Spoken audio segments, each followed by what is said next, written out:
Thank you all for taking your time to participate and to attend. And this is going to be what I hope will be one of those very quick webinar sessions because there isn't a huge amount to talk about, but I think there are critical things to talk about. Just before I go any further, I just want to make sure that everybody can hear me. So I'm going to ask Sharon, won't you just tell me that you can hear me now? Loud and clear. Hello, Ivor. Hello, Sharon. Okay, thank you so much. Good. All right. So, ladies and gentlemen, I'm going to mute your microphone as normal. If you do want to talk, please feel free to talk.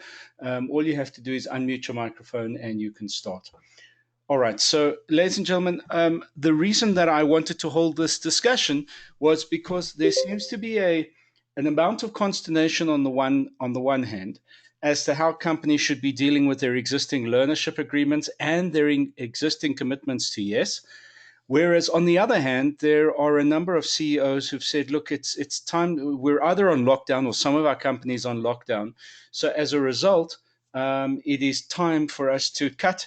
And where we need to cut are obviously in the LIFO areas, and learners and YES candidates are obviously the most, or seemingly are obviously the first go-to place. Just as an aside, before I begin, Tara, I just want to address one of the important issues that I saw in one of your emails to your members. It's got nothing to do with this discussion, but I'm going to take the liberty of just addressing it very, very quickly, and it's this. The notion that a company is either an essential services company or not an essential services company to 100% of what it produces is absolute nonsense.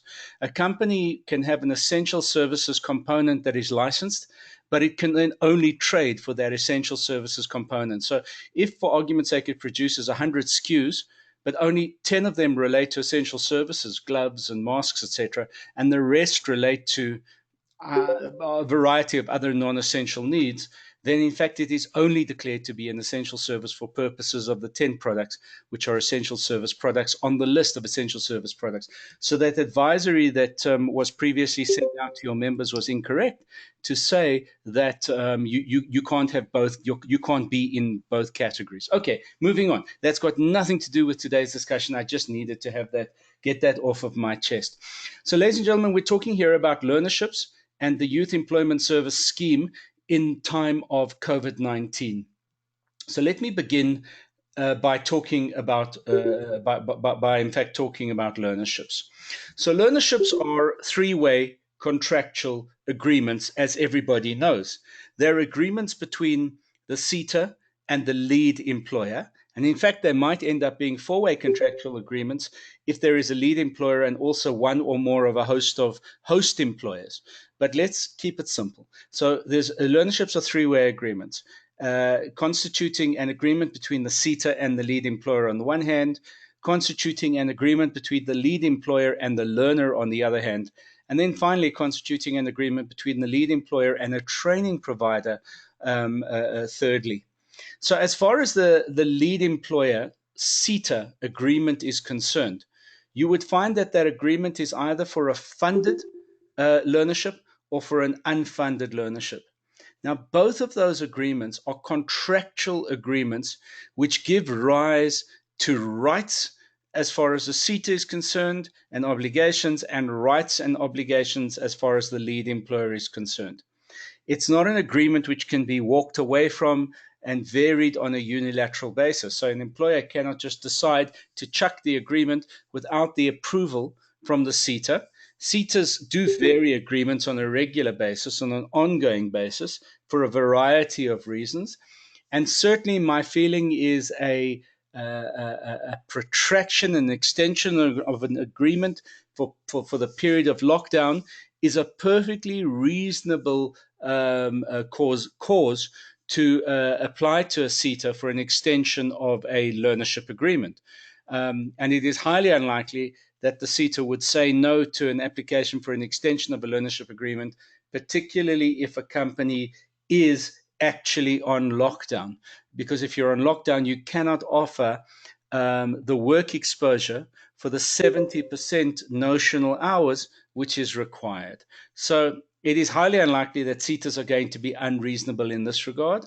And certainly there's been no directive which has come out from the Department of Higher Education and Training. If there is such a directive that comes out, you will certainly be the first constituency or group of people to know about it, because I keep my eye on these gazettes.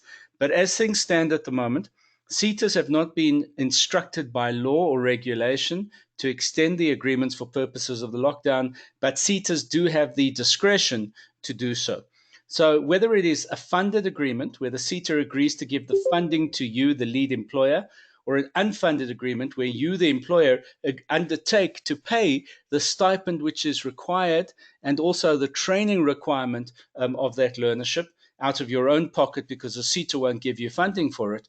In either of those events, obligations to you as the lead employer arise, and you cannot ignore those obligations, because otherwise you will be in breach of contract with the CETA.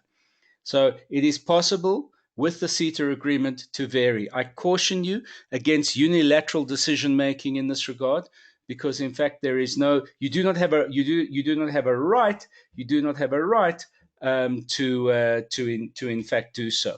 So that's critically important for you to be aware of.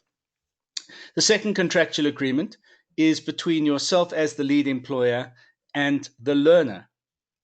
Now, what you've got to recognize and realize here is that in that agreement, it is an employment agreement that you've entered into for 70% of the notional hours of that learnership, which means anything from 8 months to 10 months of an offer of employment that you have attached to the CETA lead employer contract, which in fact says, I will give this person a fixed term contract for anything from 8 months to 10 months, depending on how many notional hours have been registered in terms of that learnership agreement. Excuse me. Again, that is a contract that cannot be varied unilaterally. It cannot be varied by the lead employer simply saying, well, I'm going to now change that 8 to 10 month agreement, or I'm going to extend it, or I'm going to pause it, or anything like that. Any unilateral change to your basic conditions of employment as an employee, and in this instance, those learners are your employees, would be considered by our labor courts and by the CCMA to be an unfair labor practice. So you do please need to be aware of that and do not take chances. If you're going to do anything that affects the employment contract with those learners, there has to be bilateral agreement rather than unilateral forcing them to go one way or the other. What you do have to attend to is the difference between what an 18.1 versus an 18.2 learnership would imply for that agreement. Because in fact, an 18.1 learnership agreement, that employee was an employee of yours before they became a learner with you. And so in that regard, there is no question that the normal employment conditions would apply to those learners. If they're an 18.2 learner, it means you've taken them in on a fixed term contract for the 8 to the 10 month period. And in that regard, it is exactly the same conditions of employment and exactly the same requirements which would prevail in terms of labor law in this country. So your principal guideline is the Labor Relations Act on the one hand, and the Basic Conditions of Employment Act on the other, which govern that relationship between yourself as the lead employer and the learners. And please, you need to be aware of that. I just want to say that's 18.1, not 18.10. That zero should be a bracket. I do apologize for that. And so the third contract that you need to be aware of, the third contractual obligation or undertaking, is between the lead employer and the provider. It is here where I think you're going to find it the easiest to vary your agreement with your provider, because it is highly unlikely that your provider has been licensed as an essential service, and therefore your provider will be on lockdown and therefore unable to provide you with the provision services you would require on the learnership in terms of the milestone a calendar which would have been given to you, time frame which would have been given to you for training to take place on that learnership, unless, of course, the provider is a distance provider, an online provider, which is registered and accredited for purposes of that learnership, in which case it is business as usual as far as a training provider would be concerned, because it is not a supply side, but rather a demand side learning model, which would be applying on a distance provision agreement in that regard. So you do need to be aware of that. Before I carry on in this regard, I just want to ask, are there any questions? And I'm going to unmute the microphones for you so that you can ask your questions if you need to ask questions. So are there any questions anybody wants to ask or address?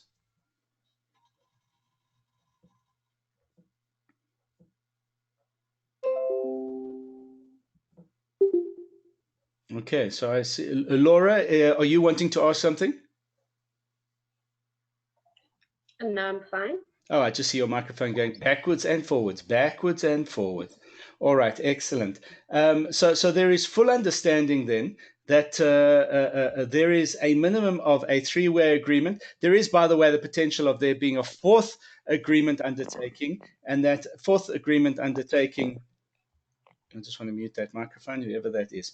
And that fourth agreement undertaking would, in fact, be between the lead employer and the host employers, where the lead employer is, in fact, most probably a group training provider, such as a business association or an institute that then has a network of clients that they've farmed these learners out to. And in that regard, not only do you have to take into account that as lead employer, you are essentially responsible for the previous categories of contracts, i.e., between the CETA and yourself, as well as between yourself and the learners, even though those learners happen to reside on one of your clients or on the site of someone in your supply chain or your members if you're an association. So you cannot expect the engagement with the learners who are essentially employees to be taking place between the learner and the host employer. You need to take the lead in that engagement as lead employer to make sure that any change, any lockdown is negotiated as an extension in that agreement between yourself as the lead employer and the learner. The CETA will not look to your host employers for evidence of the fact that there's been an engagement and a renegotiation here. The CETAs will look to you as the lead employer because you've got the contractual undertaking with the CETAs. And you really do need to be aware of that, ladies and gentlemen, and not run foul of that particular requirement or that particular provision. Good. So as far as learnerships are concerned now, continuing with learnerships, we move to the next slide. And the next slide says this, that Section 12H deductions serve as prepayments. If you are in a learnership, then you will know that you either have a 60,000 Rand initial deduction that you're entitled to, or in fact 28% of that 60,000 Rand, or an 80,000 Rand if that learner is disabled, or 28% of the 80,000 Rand. 28% is the marginal company tax rate that I'm applying here. So basically, those amounts are amounts that you would have deducted from tax that you would have been declaring upfront on signing the contract with the individual learner. So you've deducted that amount, you've begun the learnerships. And what you have to know is that in terms of law, those 12H deductions would serve as, in the same context as prepayments would serve, in the sense that you're being paid 50% of the amount you're entitled to deduct as a prepayment on the basis that the learnership is going to begin and is going to end successfully. Ordinarily, if a learnership is not completed, the first 60 or 80,000 Rand, depending on whether it's able-bodied or disabled, deduction is redeemable by SARS. So if the learnership is not completed, it's redeemable by SARS. I must say that it normally is redeemable on declaration by your accountant or, in fact, on enforcement by your auditor. It is seldom that SARS would enforce that redemption if you've not completed the learnership. However, it is also important to realize that if the learnership is incomplete for whatever reason, SARS will disallow the initial 50% deduction, and incompletion may trigger an audit where SARS gets to know about the fact that there has not been a completion of the learnerships. So you cannot ride upon the fact that you've not been asked to add that amount back into your taxable income by SARS. You cannot rely on that going forward, because going forward at any time, SARS could call on you to say, hold on a moment, that learnership wasn't completed. And because that learnership wasn't completed, you've got to add that amount that you've deducted from tax. You've got to now add that amount back to your taxable income. So it's critically important that you do understand that those are consequences of any unilateral or any variation, whatever it is, in terms of Section 12H deductions. Again, I'm going to pause and unmute your microphones and ask, are there any questions or any statements anyone wants to make in that regard? Yes, Ivor, are there any slides? Because I've just got a blank screen. James, yes. I hope everybody else can see the slides. Yes, I can see the slides. Yeah, James, there are slides, but I'll send them to you. But there definitely is a slide presentation going on. I'm not sure why you would have a blank screen. Okay. I had the slides earlier. Okay. Sorry about that. Okay. Any other questions or any other comments anybody wants to make or ask? I've got them back. Oh, okay. Well, we're all relieved about that, James. Thank you. Okay. All right. So moving on then. Okie dokie. So I'm just going to unmute your microphones again because it sounds like there's a frog on the line. Or rather, I'm going to mute your line again so the frog will disappear. Okay. So now we move to YES. That was learnerships. And now we move to YES, which is the Youth Employment Scheme. Now, let me say this, ladies and gentlemen. The Youth Employment Scheme is not a learnership. It's not a study program. It's not an internship. In fact, the primary requirement of YES is that the individual is not brought into your company as a learner in any way whatsoever, or in fact as an intern whatsoever. It is a fixed-term contract. It is a contract for a period of time, which is 12 months, and it is on the same basis that you would employ anybody else within your organization, that you bring people into the YES context in your company. I hope you've had an opportunity to listen to Tashmir Ismail and my interview with Tashmir Ismail. I did post it on this invitation. But what's very interesting is that from her point of view, from her perspective, you would have heard her say that, in fact, the companies that she interacts with are companies that are carrying these YES graduates, or rather these YES candidates, in exactly the same way as they would their normal employees. And they're not disadvantaging these YES candidates in any way whatsoever.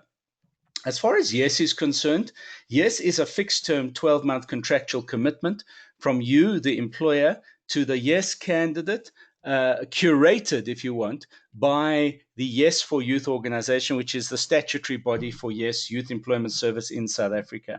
It is a fixed-term 12-month contractual commitment, which in fact is quality assured by YES for Youth.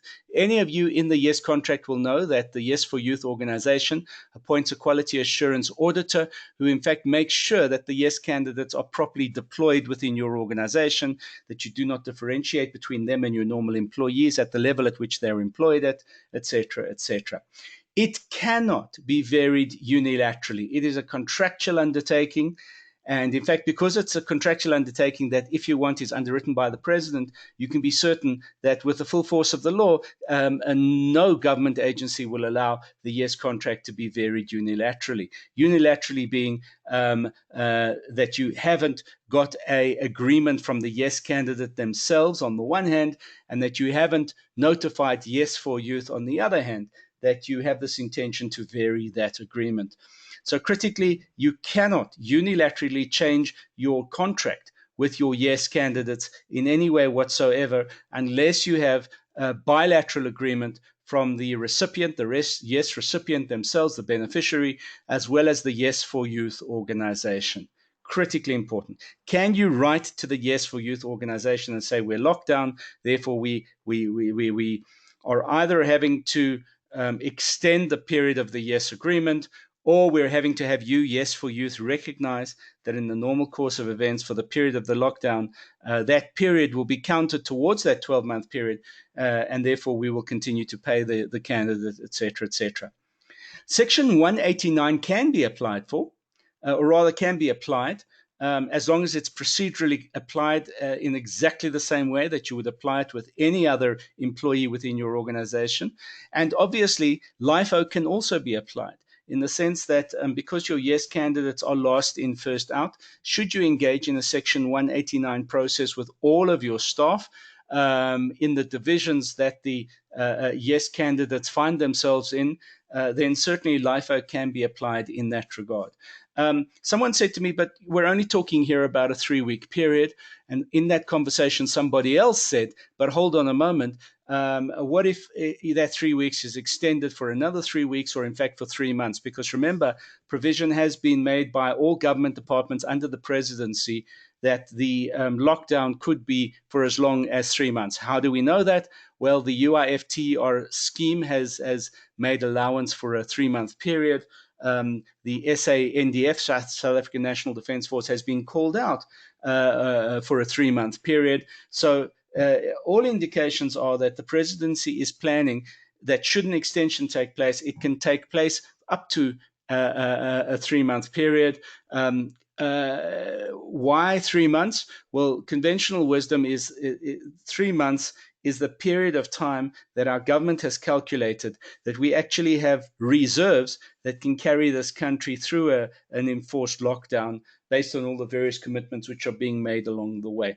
So Section 189 can be applied for if you're anticipating that this thing is going to go beyond 3 weeks. Remembering that your first touch point is going to be the end of April rather than the end of March, as far as most of the stuff is concerned. So you have until the end of April to, in your minds and in your process within your organization, have sorted out how all of these various things are going to apply or be applied.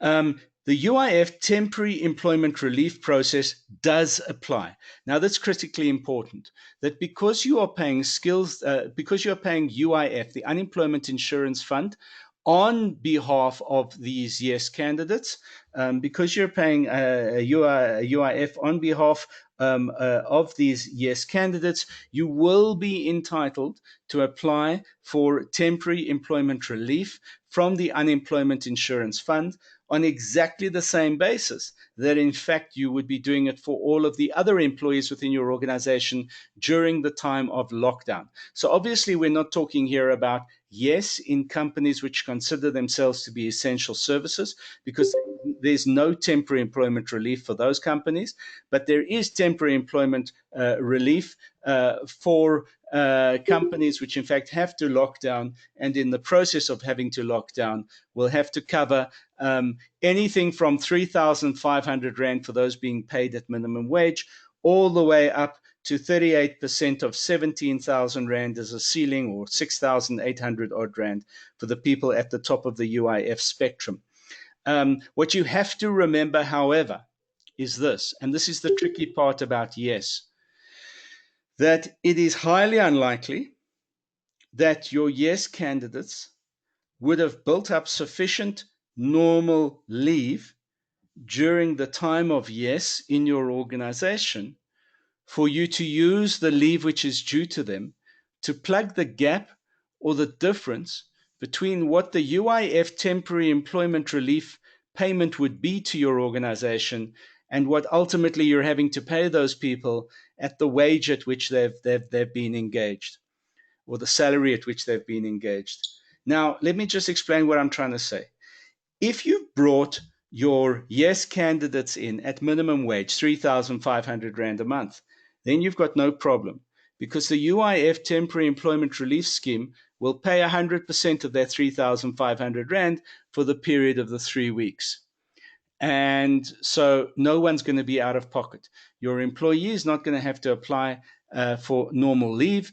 And in fact, you're not going to have to subsidize them unless you find yourself in a sector or an industry that has a bargaining council that has agreed and has implemented what they call a special leave provision, where the employers in those bargaining councils will have agreed to, in fact, pay special leave rather than expect your employees to use their normal leave due to them and unpaid leave if they run out of normal leave, for purposes of plugging that gap. So the point that needs to be made is you need to show that you're paying 100% of whatever the contracted salary or wage is to those yes candidates. Where you get that money from is a mixture of the UIF temporary employment relief scheme on the one hand, and if it is above 3,500 Rand, how you're plugging that gap is you're paying the person and deducting normal leave from them at the same time. Now, because it is highly unlikely that your yes candidates will have amassed sufficient normal leave if they are paid in a category above the 3,500 Rand threshold, it is highly unlikely that they'll have normal leave due to them so that to be able to plug that gap. And in that regard, it is an art, not a science, how you're going to manage the scenario. Because in a straight employment relationship, you would say to those candidates, you need to take, we're going to set the balance, the difference between what the UIFTR is giving us and what your actual salary is. We're going to set that difference off against your normal leave that's due to you. And if you have no normal leave due to you, we're going to not pay it to you. And you're going to have to take unpaid leave for the benefit of that period, which equates to the difference between the amount the UIFTR give us back and, in fact, what you're owed on a monthly basis in terms of your normal salary or wage. Now, that's how things apply here. But remember, over and above the normal employment relationship, you also have a contract with the Youth Employment Scheme. Now, it is not possible for the Youth Employment Scheme to disallow, to prevent you, to embargo you doing something like that. But what you have to show is that you've informed the Youth Employment Scheme that that's in fact what you're doing. They will obviously want to enter into an engagement with you, negotiation with you. If you listen to Tashmia Ismail, you would have realized that she was saying that the majority of companies were nevertheless prepared to pay the people the difference, or in fact to pay the people full stop, because of the size of those businesses. But if you're a small to medium-sized business, you need not necessarily have those resources on tap, and therefore you have to do what I've just suggested to you. But you do need to engage with the Youth Employment Service and inform them of what you're doing, because otherwise you're in breach of contract. They do not have the right to prevent you doing it in the light of you informing them that it's what you want to do, but it is a communication, it is a dialogue that indeed and in fact has to take place, that you can refer to if you're ever asked for evidence in that particular regard. So I do want to bring that to your attention as far as the yes candidates are concerned. Now, if you are using the employment tax incentive, if you're using the employment tax incentive to subsidize the yes candidates, they will qualify for the 500 Rand subsidy, which the president announced, but which he has not yet activated through either SARS, Department of Finance, or DTI. So we await the gazetting, the promulgation of the ETI provision that the president did announce when he announced the lockdown, but which hasn't yet been gazetted as regulation or legislation in this country. But basically what the president said is that they were looking to put in place an extra 500 Rand mechanism, which might at the very least be an additional tax deduction allowance, but at the very most might actually be a SARS rebate. One has no way of knowing what they're thinking at this moment in time per ETI candidate, because they regard ETI recipients as being the most vulnerable within your organization. So let me just re-emphasize that. If you have 100 ETI people on your payroll, then those 100 ETI people will at some stage be entitled to a 500 Rand subsidy per person. At this moment in time, we've got no way of knowing where that money is coming from, whether it will simply be allowing you a larger deduction from your taxable income at the very least, or at the most be an actual subsidy that you can apply for so that it becomes a cash inflow into your organization against payroll. Once we know, once it's gazetted, I will certainly be the first person to let you know in that regard. So this is critically important. So, ladies and gentlemen, I'm 1 minute over that half an hour I wanted to keep to. Really, I don't have time problems on my hand or constraints on my hand, so please feel free. We can carry this discussion on. Can I just ask you, I'm unmuting your microphone now. I want to know from you, are there any questions, any areas of clarification you're going to need? I see our frog is back.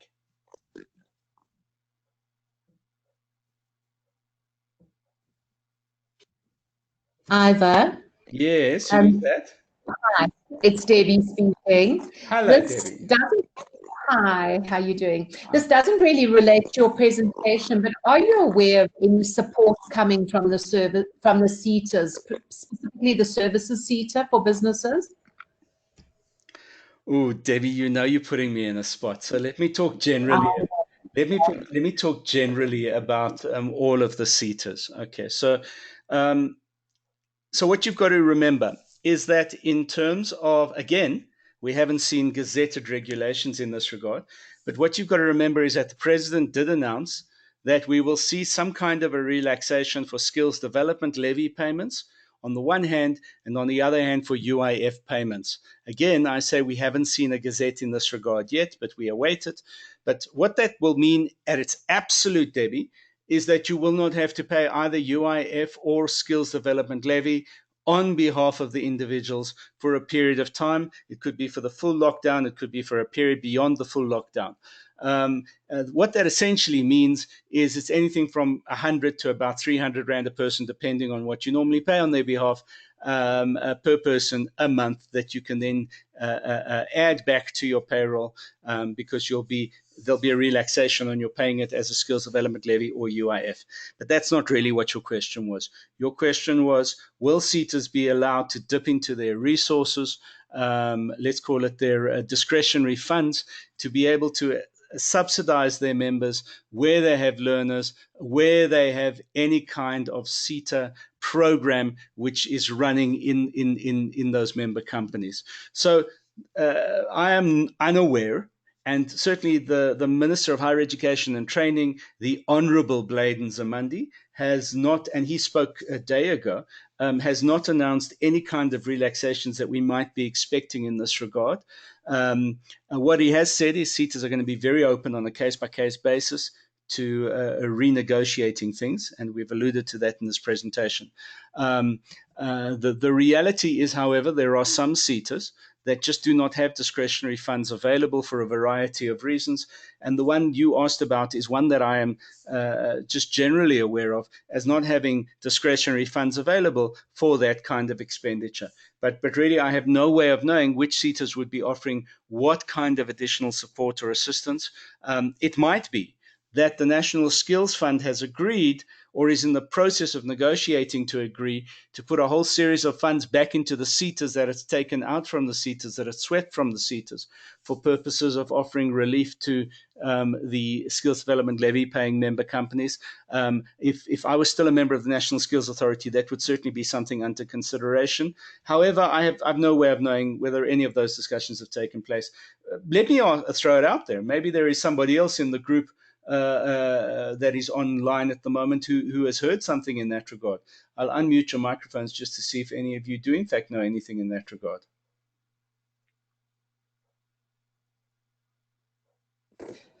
Either what I'm specifically also trying to look for in terms of, which I'm sure one could motivate you to see, is the government is offering for the government learning institutions free data for their students to learn, where the private institutions will have to fund that privately. Surely the SETAs, it's about education. Surely there's somebody we could apply to try and get data-free learning for our learners. Debbie, I completely agree with you. I would imagine APED would be the organization to talk to. That's the Association of Private Training Providers, because they in fact represent your interests on the National Skills Authority. And also, quite frankly, collectively, I would imagine that they would be the right organization for you to be able to apply to the cell phone companies, and maybe even to ICASA. It might be a good idea to encourage APED to engage immediately, urgently, in discussion with ICASA to, in fact, negotiate that kind of dispensation. But unfortunately, I have to say to you, I'm totally unaware of anything in that regard. I just want to quickly answer both Jayashri and Shira in terms of what they've posted on the chat facility. Jayshree says, do we know if EDSD targets will be amended for this financial year? And in the same light, will equity equivalent investment targets be amended for global companies? It's a beautiful question, Jayshree. My answer to you is that there has been absolutely silence from SANAS, except for SANAS saying to its verification agencies that they can do online site visits or online assessments, and rather than having to do on-site site visits now for period of the lockdown. But they've been absolutely silent on variation of any of the scorecard elements, and certainly each of the sector charter councils have been similarly absolutely silent in this regard. I would not imagine that for purposes of a 3-week period in a 12-month period, I would not imagine that there will be a variation of either EDSD or in fact equity offset targets, because remember, equity offset targets are not done on an annual basis, they're done on a multi-year basis. And as you know, there are very few equity offset programs which have been applied or authorized by the Department of Trade and Industry. So in answer to your questions, I've certainly not heard anything in that regard. It would be great if there is somebody online who might have heard, but certainly I'm totally unaware of whether any of those discussions have in fact taken place. And then let me go to Shira's question. The letter we got back with requirements for UIF, that's the UIF-TER scheme, says there has to be an MOE, but what if you are not part of a bargaining council? Well, Shira, the MOE is not with a bargaining council. The MOE is between the UIF and your company. We have posted a document on our WhatsApp group for that MOE, or memorandum of agreement rather, and certainly that memorandum of agreement is between the UIF department directly with the company which is applying for that relief, and not with a bargaining council. So feel free, if you want, you can just WhatsApp me and I'll send you that agreement. Okay, going back to our grouping then. Good. So are there any other questions, any other comments anybody around the room would want to make?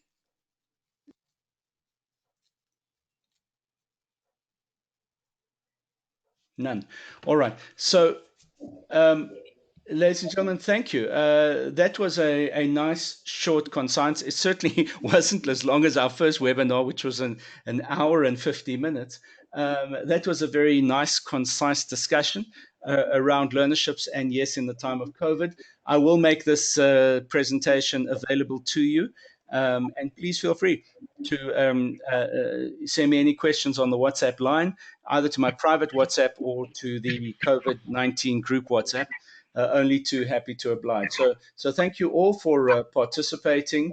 And to Ariella, thank you as well for being online. So thank you, everybody, and we look forward to our next webinar.